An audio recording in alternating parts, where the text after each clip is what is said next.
Show me what you got. Ride it down your block with that thing, about to let it go. Hi, everybody. Welcome. It is so great to see this many people in one spot again. You know, the world has changed a great deal since the last time we got together. And we believe the success of our relationship with our customer centers on Accelerator. Because with Accelerator, we're able to deliver in an easy, an open, and integrated way. Digital transformation, it is not a destination, but it's a journey. I would say join the transformation.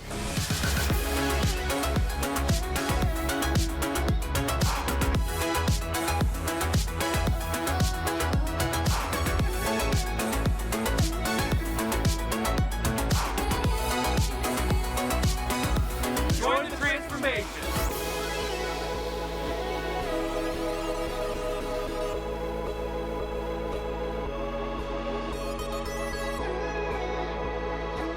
We want to give the planet affordable energy with an increased reduction in carbon footprint. And the way we do that is not by one technology. We see this as a puzzle. You have to do a little bit or actually a lot of everything. Transformation, changing the world, making the world a better place, sustainability, that begins with an idea. That begins with inspiration. We are constantly looking for the next transformation to showcase what is possible when you give yourself the tools, the capacity, and just enough budget to innovate at speed and deliver performance. Show me what you got. Ride it down your block with that thing, about to let it go.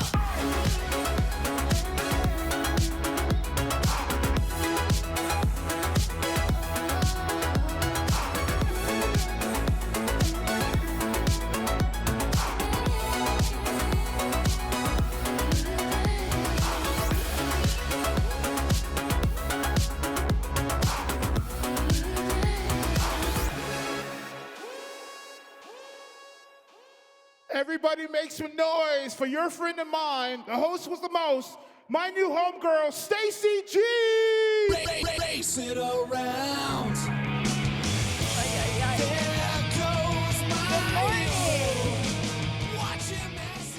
It's nice to see all you party people here this morning.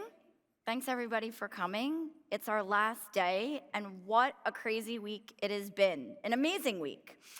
We've had over 1,200 people here, 33 sponsors and partners, 230 plus sessions, and over 20 hours of networking in the Solution Center, and 4 days worth of hands-on training. And we can't do this without all of you, without our partners, our sponsors' help, without you guys being excited to come and telling us what you want and what you need. And we hope that this has been a valuable week for you. Now, we're not done. We still have more this morning before everybody departs. Over the last couple days, we've talked about innovation and sustainability, and today we're going to focus on the future and how academia is changing and how we're going to be preparing our future innovators. So, without any further ado, this morning I'd like to welcome to the stage University of Michigan's Professor George Halow and student Julia Weiss.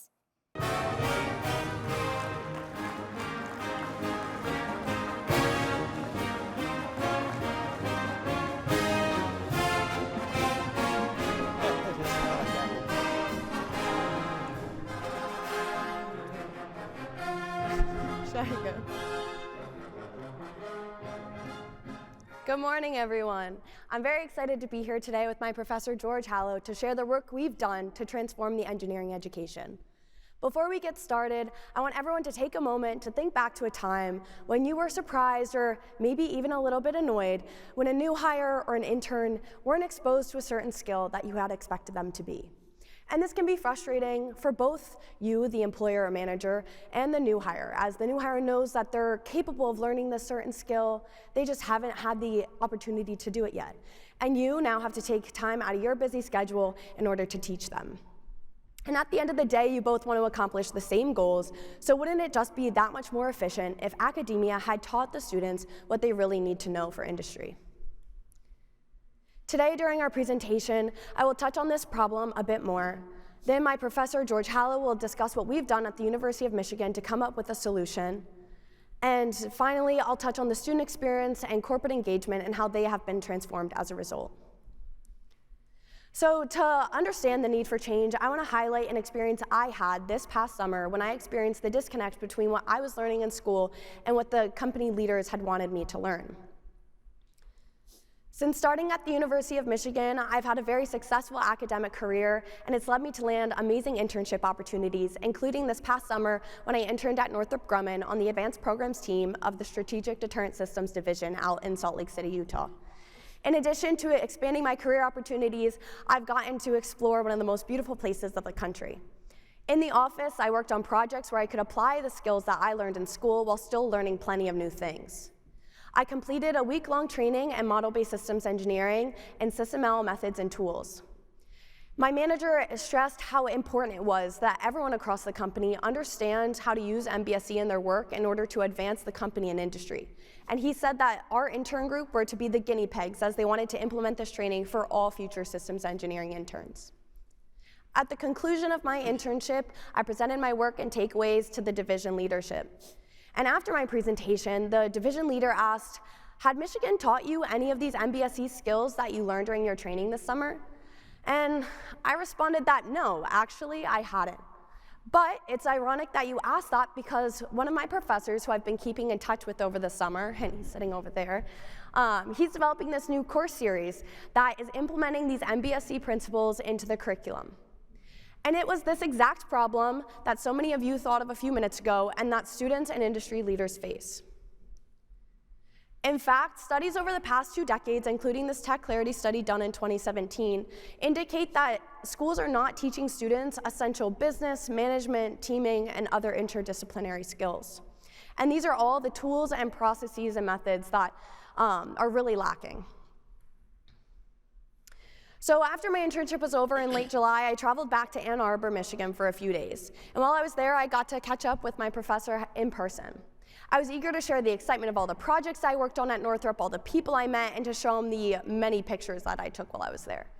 I was also very intrigued to hear how the development of this course series was going. And I was promised a sneak peek into the new lab that was being built for the course. And I was in awe. I told him of the story I just told all of you, and I explained that this is exactly what industry is looking for. Later on in our conversation, I mentioned how I was going to be overcome with boredom the next month of my summer, as naturally working in the office every day and hiking every weekend, I wasn't used to and honestly didn't really enjoy relaxing. And I explained how awesome it would be to work on something like this. And that's when the light bulb lit up in his mind. He grinned and he said, "Well, I might just have something for you to do," and the rest is history. The next month of my summer, I spent working to proof each lab in the course sequence, and I'm now a graduate student instructor for the course, where I play an instrumental role in shaping the course series. So with that, I will now pass it on to my professor, George Halow, to explain this course series and end the suspense. Nice job. Thank you, Julia, for the kind introduction. Thank all of you here for, number one, being in person, and number two, for getting out of bed after 3 days of conferences and partying and drinking and dancing and everything else that you guys did. I know it must have been really hard this morning, so we're honored to have you guys here. And then finally, I want to say thank you to Siemens, number one, for giving us this opportunity today to share what we're doing at the University of Michigan, but also for what is a spectacularly well-run conference. I mean, from end to end, the speakers, the sessions, even just the small touches around the cocktail hours and things like that, it's gone on without a hitch, and I think they deserve a big hand. Let's give them a big hand.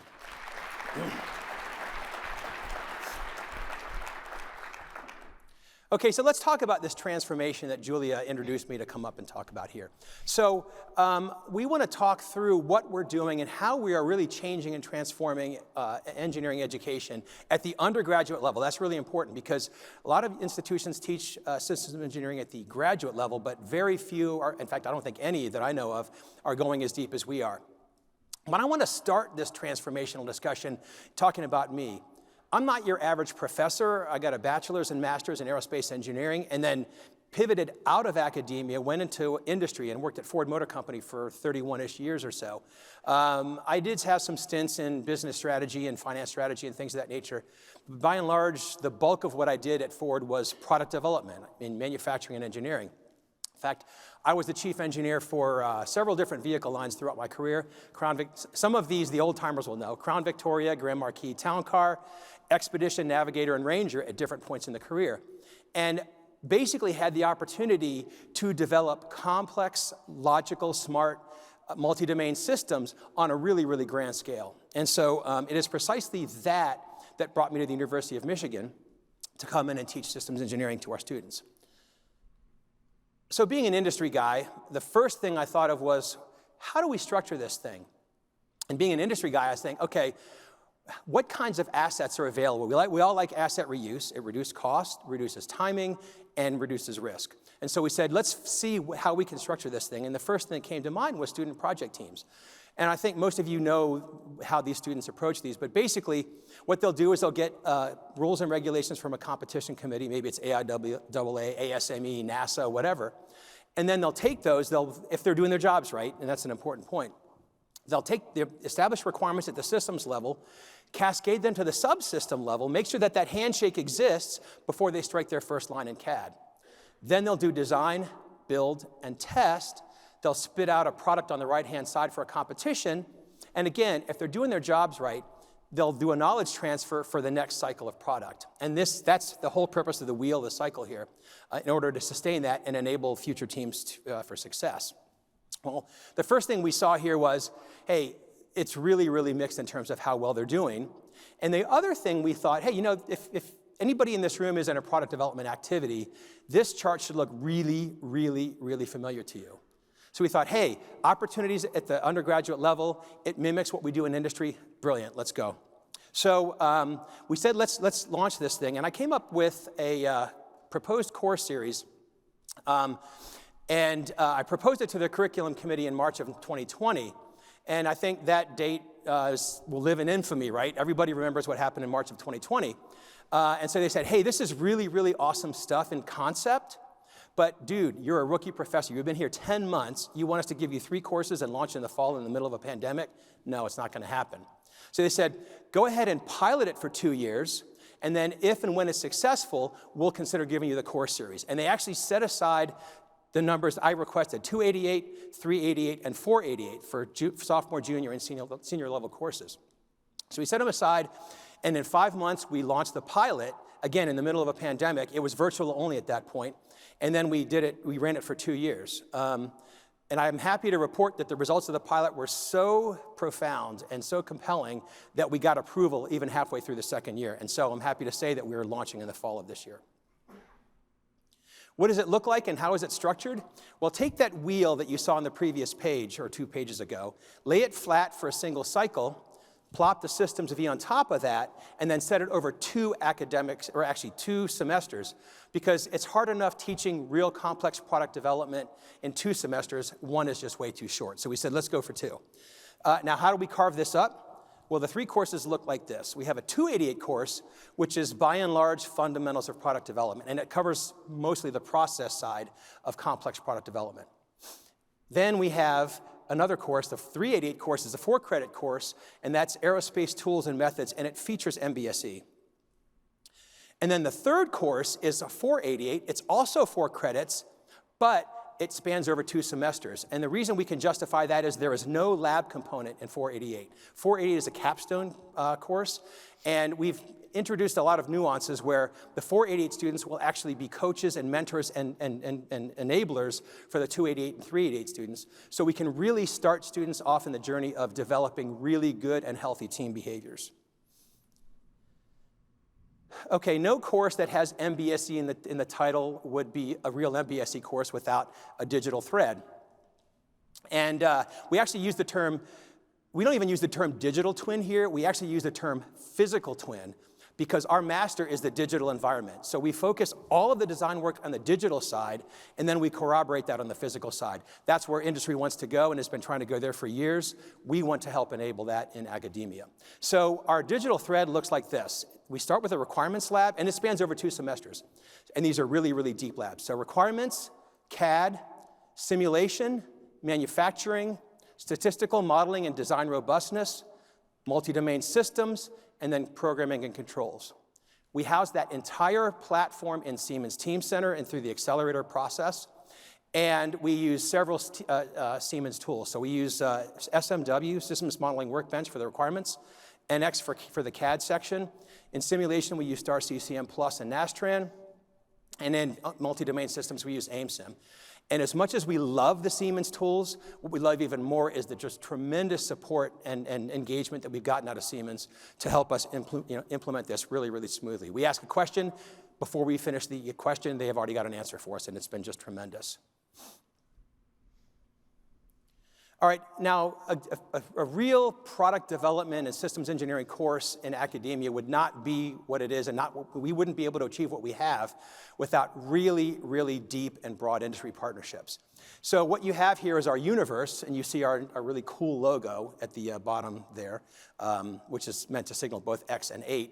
And then you have this sort of, a solar system, if you will, of really great aerospace companies who bring a tremendous amount of value to the process. Some of these are sponsors and have given financial donations to help us build our lab, and we'll talk about that in a second. Others have done in kind, and we couldn't be more grateful for their support. All right, I also want to talk a little bit about the instructional team. And I'm broadening this a little bit to include my entire instructional team. I teach 2 and actually 3 courses now at the undergraduate level. And so I've got a team of 10 here. And I want to make 2 quick comments about this. The first one is, hopefully you will notice a very sort of deliberate thread from the left of the screen to the right of the screen. Typically in academia, and often, unfortunately, in industry, you'll go along, you'll have an open position, and you'll say, okay, who's the next best person to fill that position now that we've got an opening? If you want to do your job right and your talent development right, you look several years ahead. Now, several years in academia is 3, right? So, because I teach freshmen and sophomores, and I see all of them, I have a real unique opportunity to look at who are the real all-stars and the up-and-comers, even at the freshman and sophomore level. I grab them, I pull them in, and then we have this ecosystem here. The other thing I want you to notice, too, is 7 out of the 10 people on this page are women. And that's a really important statistic because when I came when I came to Michigan 3 years ago in aerospace engineering, our demographics were about 14% women in the undergraduate student body. 14%, 1 out of 7, basically, which is abysmal, right? So we've been doing a lot of things since then. This is one example of taking really highly capable superstars, put them in positions of authority, and they serve as role models for others. And I'm happy to report now that the undergraduate course, or the freshman and sophomore course I teach regularly, in the fall, we've moved up to 24% women. So we're not where we need to be, but we're moving the needle. And this is a really important comment for everybody out here. It's great to have dialogue and say, how do we fix diversity? But sometimes you just got to go do it. And if you go do it, you see the results. They're really impactful. I mean, these students here, they shine like diamonds. And I cannot tell you how proud I am of them and how excited I am to have them in the ecosystem. And this one falls in the category of sometimes it's better to be lucky than good. We hired a really insanely talented professor named Gokchin Chinar from Georgia Tech, January of this year. She's an expert in model-based systems engineering. She got her PhD in it. And she's also deep into sustainable aviation, 2 topics that are really close to my heart. And she joined us in January. She's going to co-teach this course series with me, and I couldn't be happier. Now, I'm going to play a couple of videos, one from Dave Taylor, Vice President of Industry Strategy, Marketing, and Global Execution at Siemens, who's in our audience today, and the other from Artie Mabbitt, who's a Vice President and Operations Manager at Leidos. With this program, the students aren't just getting knowledge of MBSE, but they're also getting some critical processes and tools, exactly the ones that they'll use in industry. This is a huge benefit to aerospace companies and, of course, for the students themselves. Teaching MBSE in the undergraduate level in college is going to be critical for future success. the complexity of programs that you're looking at now across aerospace industry, defense markets, are really requiring that foundational understanding of systems engineering and systems projects. By having that curriculum developed early and getting that exposure early, it's really going to set the students up well for future success as they better understand these type of environments. On top of that, from an industry standpoint, it helps fill our pipeline, helps us really recruit and ultimately be successful in our programs. Those are really, really awesome videos. And if anybody in the audience wants to see themselves do a video for the presentation next year, be a sponsor of the lab and we'll talk. Now, speaking of the lab, so we actually, with the corporate donations that we got, we literally raised about a little over $500,000 in the middle of a pandemic in the span of about 9 to 10 months, which is not that unique for research, but it's like getting struck by lightning or seeing a comet when you talk about instructional labs, because instructional labs we beg, borrow, and steal to try to get anything to upgrade old equipment, and to get $500,000 for instruction is really incredible, and that shows a lot of the value of what we're talking about here. Really quick on this lab, it's 1,000 square feet. We have made it as flexible as possible. We have lab space, fabrication space, and teaming space. And if you look in the lower left-hand picture, those bright lights in there, that is not a soldering station or a welding station. That is holiday lights. And that shows how much the students just love that lab space. They come there, they do their homework there, they pull all-nighters there. It really is a place that students come and they like to congregate. And to me, when you're trying to build team, esprit de corps, that is one of the best things you can say about this lab. Okay, so let's talk about corporate engagement. There's a lot of different ways that corporations can get involved in this process. One is the student gateway review. So over the 2 semesters, 4 times a year, we do, and many of you in aerospace will recognize, system requirements review, preliminary design review, critical design review, and flight readiness review. And what we do is the students on their projects, they will develop package proposals of their entire project, soup to nuts, and they will present it to industry judges. And the judges provide input into the projects and how they're doing, and the judges decide whether they go through the gateway or not. And that is insanely stressful for the students. They hate it coming up to it, but then they love the learning experience they get out of it. So that's one way that you industry folks can participate. The deeper you get into the ecosystem, we also established a resume dossier. And so I'm telling you, we get really great students that want to come in and take this course. And then we train them in these tools and processes. And then we throw their resumes up onto a site, and you can have access to those resumes. Finally, and I apologize for sounding like a used car salesman here, if you go to the level of sponsorship, you get a plaque on the Wall of Fame, which is in a really prominent space in the lab, early access to the student resumes I talked about, PR and advertisement, like what we talked about here, ability to request specific projects through the course. We actually have established a multi-party system or sponsors working group that none other than the Julia Weiss chairs, and we give the sponsoring companies a chance to come in, hear what we're doing with the course, and then actually help us shape how the course goes forward. We've gotten just fantastic input from our sponsors, really, really meaningful things that have shaped the course starting in the fall, and we couldn't be more grateful. And then finally, there's a couple of cases, and I can't reveal details, where some of our company sponsors are working together and with us on MBSC projects and research and things of that nature. All right, so I'm going to close. I'm already over time. I apologize. But I'm going to close here in summing up what this transformation is all about. Now, the traditional model of education looks a lot like this. You have the academia silo, and in that academia silo, we train students 4, 5, 6 years, whatever. And then we, figuratively, of course, throw them over the wall, and they go into the industry silo. And then, by and large, oftentimes you see what their skills are, and as Julia had mentioned, you often have to retrain them. What we're trying to do here is shatter that model, blur the lines, and actually co-teach for a portion of this. And so, ladies and gentlemen, this is probably the fundamental transformation that we really want everybody to walk away with. We couldn't be more excited, and if anybody is intrigued and excited about what you saw here, please come talk to us, and we'd be happy to engage further. All right, I'm going to pass it back over to Julia, and she's going to talk about some experiences. Thank you. All right, awesome. So this course series has transformed the student experience and how corporations engage with universities to develop the future talent. So over the past 2 years, our pilot program has seen major success. Of the 6 competitions that student teams have entered, 2 of them placed first, and then we have a 3rd team that is in the final round competing in June. Also, on the individual level, we have students complete a survey at the beginning and end of the year to see what they've learned.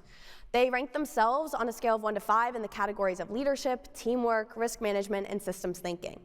Then they answer open-ended questions where the instructional staff will rank their responses on a scale of 1 to 3. And as you can see, in almost every category, there's been an increase by more than 10% in the scores. Then risk management might catch your eye, that red box. Students actually rank themselves lower at the end of the year than they did at the beginning. But when you look at how the instructional staff ranked their open-ended responses, this in fact was the biggest growth. And so Professor Halow asked one of the students, why would you rank yourself lower at the end of the year? And the student responded, this course showed me I had no idea how to manage risk. And so this was honestly one of our biggest accomplishments. Up until now, students hadn't robustly learned how to manage risk and analyze risk, and now we are confident that they at least have some insight into what to learn more or look more into. So now to share some student quotes. Students say it's the best academic experience of their life. They say how the application to project teams is extremely beneficial. It will be an amazing addition to the curriculum, and it really sets them apart from their peers and opens doors to really unique opportunities. So I've experienced really similar benefits myself to these students. Sorry, I'm waiting for the slide to change. But I'll keep going. And I've also had the unique perspective of being a part of the instructional staff. So one of the few major takeaways that I've had, the first one is systems thinking. So I know as I go into the future to really pick my head up and understand how my component or project plays into the larger picture. And that, in turn, my solution will not just satisfy a specific function, but really be an optimal solution for the system. Next, as part of the instructional staff, I've been able to help manage multiple project teams. I get to observe how the different elements of these teams will lead to project success, but also a healthy team culture. And so therefore, I can take these elements and skills and apply them to my own leadership and management abilities and enable me to excel in the future. And finally, my professional development from my experience in this course series has really probably been one of the biggest takeaways for me. I've gotten to lead team meetings, I've gotten to manage projects, and I really have a unique skill set that people not just of my age have, but that people across the industry have. And then I also get to attend events like this to grow my network. I learn the advancements that are in the industry right now, and I get to present to all of you, which is something that not many graduate students can say that they've done. And as someone who wants myself to be an industry leader one day, I know that with this exposure, this experience, I'm on the right track. So I'm going to close with a few more videos from Artie Mabbitt, who we saw, and Mauro Atala, the Senior Vice President of Engineering and Technology at Collins Aerospace, to share how the benefits of the course series from the corporate perspective. Teaching MBSC in the undergraduate level in college is going to be critical for future success. The complexity of programs that you're looking at now across the aerospace industry, defense markets, are really requiring that foundational understanding of systems engineering and systems projects. By having that curriculum developed early and getting that exposure early, it's really going to set the students up well for future success as they better understand these type of environments. On top of that, from an industry standpoint, it helps fill our pipeline, helps us really recruit and ultimately be successful in our programs. Redefining the aerospace industry is not a one-step process. It requires nurturing lifelong learning across the entire talent pipeline, and programs like the MBSE program at the University of Michigan are developing the talent that will change the industry and the world. So as Mauro said, we are changing the world here at University of Michigan, and we wouldn't be able to do it without the support from Siemens. So we do want to give a big thank you to everyone who helped us set up the presentation and make sure everything runs smoothly, and for all their support with the project as well. And we hope that you can take something away from what you've heard here today and apply it to your work or your industry. And like Halow said earlier, if you want to learn more or talk to us about how to get involved, please reach out. I think our contact information is in the app, so you can do so there. But yeah. Thank you guys.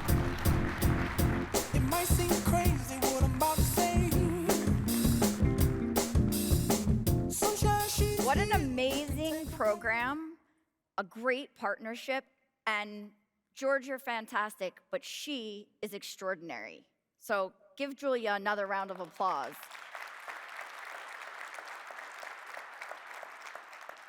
I don't know that most people know how hard it is to stand up and talk to a room of your potential peers, colleagues, one-day employers, and she did it effortlessly. I mean, just absolutely unbelievable, and I'm in awe. I might go take some speaking tips from her after I get off stage today. So to keep this moving and keeping talking about transformation and how we're evolving and what we're doing to innovate, our next two speakers are here to talk about how we're transforming our digital experiences and our physical experiences, marrying them to help you build roadmaps for your businesses and how we're going to help you solve challenges as you start to build those roadmaps. So before I introduce them, we're going to show a quick video, and then I will bring out Kevin and Jeff.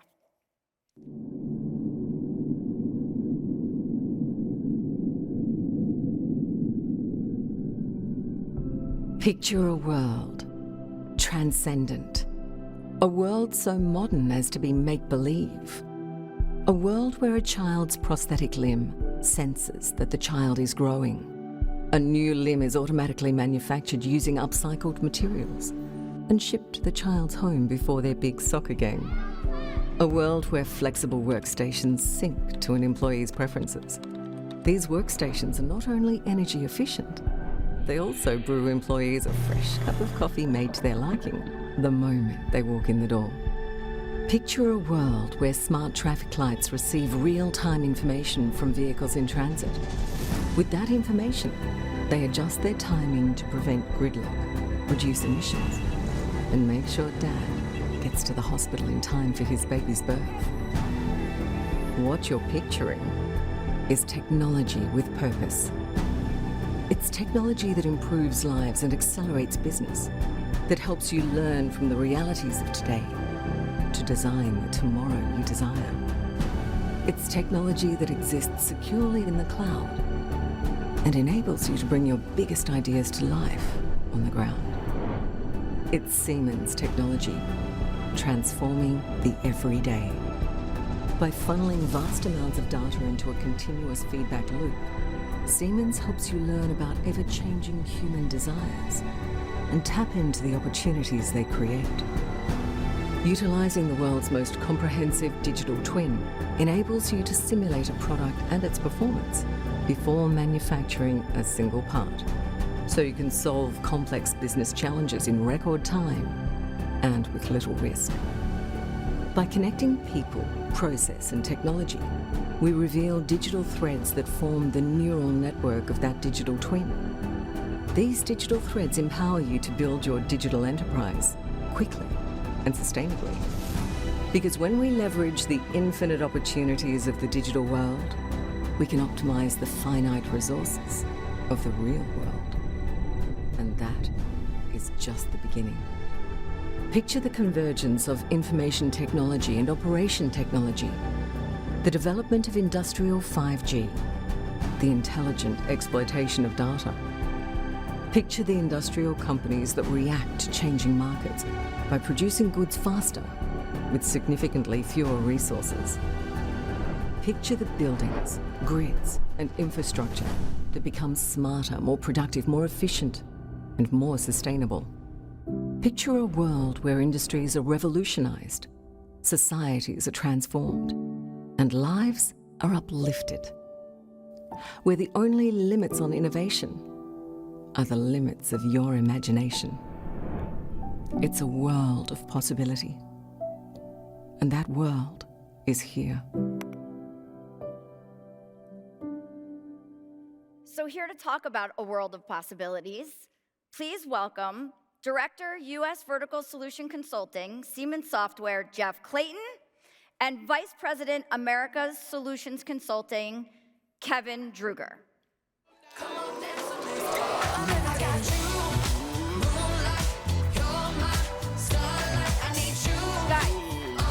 Wait. What is happening?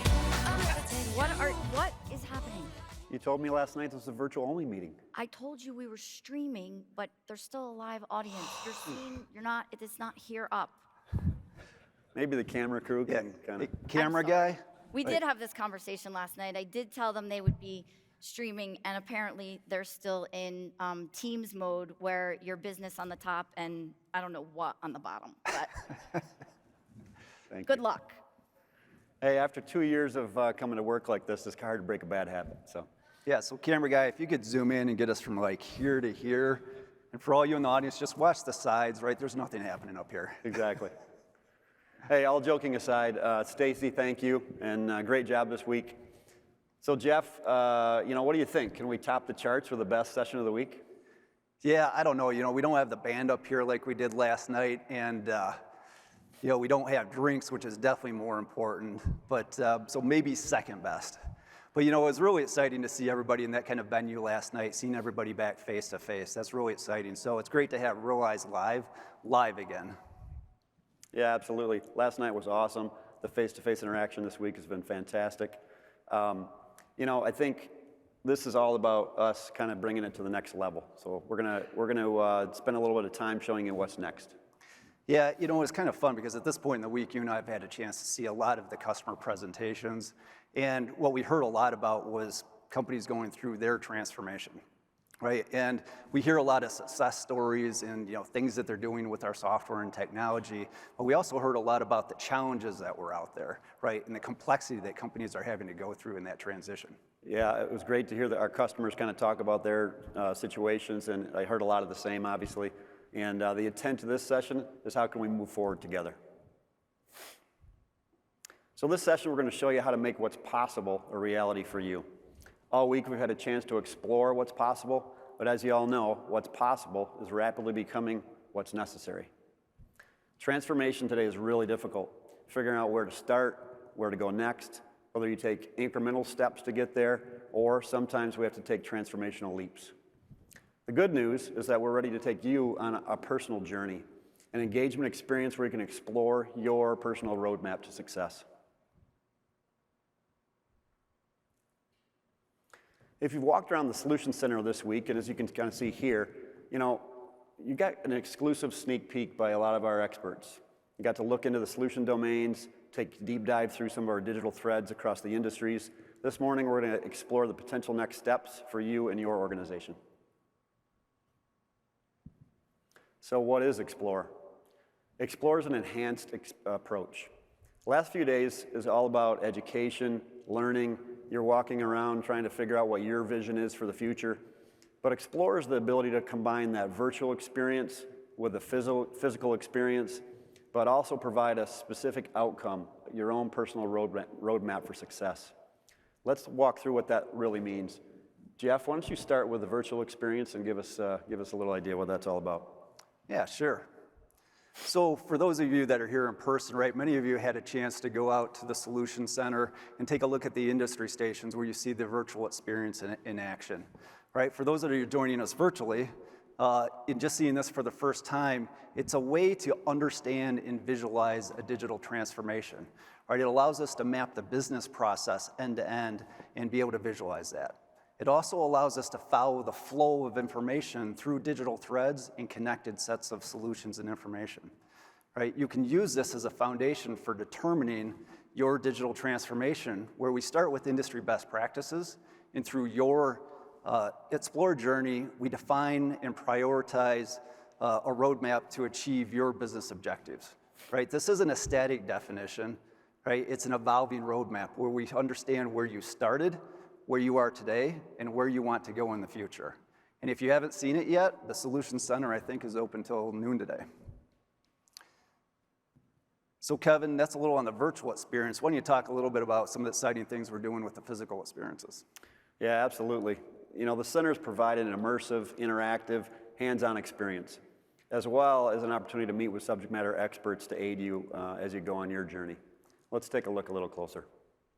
What you see here is just a few examples of our physical experience centers in the U.S., from East Coast to West Coast, focused on specific industries, some are focused on some of our solution domains, but we have many other physical centers across the globe. Let's take a look at a deep dive into a few of these this morning. Here's just a few examples, and imagine if you had a place to go to walk through your next additive project. How do you figure out where additive fits into your process? Is it just in prototyping? Can you bring additive into the production stream? These are challenging problems you need to be able to walk through today, but with the help of our key experts at our Catch facility in Charlotte, North Carolina, the possibilities are endless to help you enhance your next additive strategy. Take a trip out to the Smart Factory at Wichita, where in collaboration with our partners Deloitte, you can interact with a specialized team of experts, show you how a smart factory can transform your entire enterprise. Work with real-life production line, with the latest intelligence, solve use cases and scenarios, and get you ready for your next production change. There's some really amazing stuff going on at the Smart Factory. And lastly, MXD in Chicago. MXD focuses across many key industries, and you can see several of them here, to help you incubate on your latest ideas, validate your best approach. You can see functioning software and hardware integrated together. They demonstrate end-to-end solutions, and you can get your people involved in real proof of concepts. These are just a few of our many centers across the globe that we can get together and work in unison. Yeah, so Kevin, I think it's important that we point out, Explore isn't just a cool application or just a place that we go to. Yeah, that's a great point, Jeff. So on top of the virtual and the physical, what else is added into this enhanced experience? Yeah, so the real power is an Explore engagement enables you to discover what is possible because we can see solutions in technology and actions, right? We can define where you actually want to go by first understanding where you're at and the ability to adopt transformation and the complexities around that, right? And then design and build your roadmap to success because we're here with you on this journey every step of the way. And what I mean by that is what you'll experience is an ongoing engagement with a highly refined and proven prescriptive methodology. It's distilled from years of experience of us helping customers solve problems and removing barriers to transformation and adoption. Right? It consists of workshops and assessments guided by the trends, implications, possibilities, and solutions in a continuous improvement framework to identify opportunities, understand the gaps around those opportunities, and provides a vision of what ultimately is possible. What this produces is a clear strategy on where to start based on where you are today. That strategy is tailored to your business objectives, but of course aligned to market drivers to define your digitalization potential, right? What can we go do? And then that leads to a clear and actionable living roadmap for realizing your digital transformation. But it doesn't stop with just a plan and a roadmap on paper. So coming back to the physical experiences, we can actually go much deeper. So Kevin, why don't you talk a little bit about how we're actually leveraging the experience centers to validate use cases? Yeah, that's a great point, Jeff. And what I love about the experience centers is not only bringing the virtual and the physical together, but you can actually go there and co-create and incubate around real use cases. You can test real scenarios in development, in manufacturing, engage in rapid solutioning, prototyping, and even get your users involved in real proof of concepts. It's an amazing opportunity to really dive in. Jeff, why don't you wrap up our session and give these guys an idea of one of our latest experience centers in Detroit? Yeah, absolutely. So LIFT is a network of innovation institutes under the Manufacturing USA initiative. That's a public-private collaboration focused on securing U.S. leadership in manufacturing. So that's where we picked as our home for our latest experience center. So besides having an advanced innovation space, the real focus is on our interactive floor space, right? Where we can take a journey through design, realization, and optimization. And while you can see the main line is still under constructions, we're already bringing use cases to life. For example, we have a hardware and driver in the loop simulator where we can validate autonomous systems. We have AR and VR space, not just for doing design reviews, but actually for validating and training manufacturing operations. Reverse engineering space where we can take you through that entire process from scanning parts, reverse engineering those, generative design, all the way through to 3D printing. right? And then another area that we can explore solutions for automating configurable manufacturing, and what are the different techniques and methodologies to solve that complex problem. But coming back to the main line, this is where advanced smart manufacturing methods can be proven, right? And by design, we've engineered and architected that main line with high levels of automations for flexible manufacturing, a lot of cobots, a lot of human-machine interaction. And this allows us to prove out cutting-edge approaches like BOP execution in machine learning concepts. And then yes, sometimes our lift engineers like to have a little fun with the technology that we have there. So as you can see, Explore engagements are the future of a customer experience, right? A place where your prescriptive path to digital transformation can come to life. So what about you and your organization? Let's navigate the complexities together, put you on a path to a sustainable, successful future. Are you ready to explore? You can take the first step right here, scan the QR code that you see, start the process. Let's explore together. Thank you.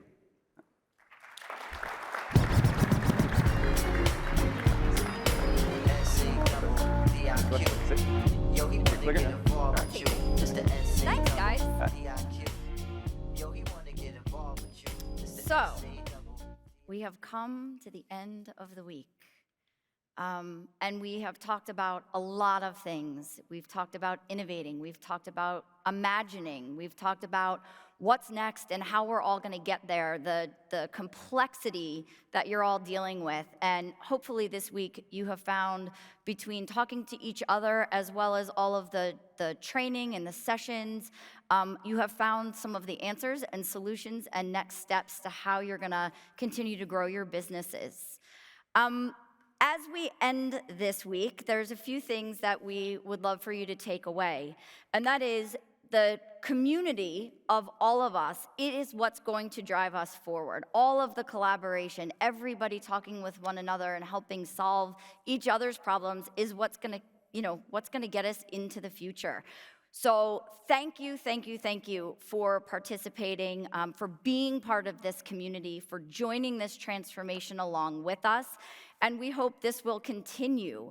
As we move into next year, I don't know, they don't have it up behind me, but they will be bringing it up. We'll be back here June 12th through 15th in 2023, and we look forward to seeing everybody again. You all will be getting a survey as you leave here this afternoon. Please fill out that survey. Tell us what else we can be doing for you, what other sessions we can be providing for you, what is going to make this the most valuable, because we look forward to this community coming together. We look forward to growing it and seeing everybody back. Thank you again for coming. Thank you for being gracious in our host switch out. It was lovely to be here with everybody. Thank you for the opportunity, and have a safe trip home.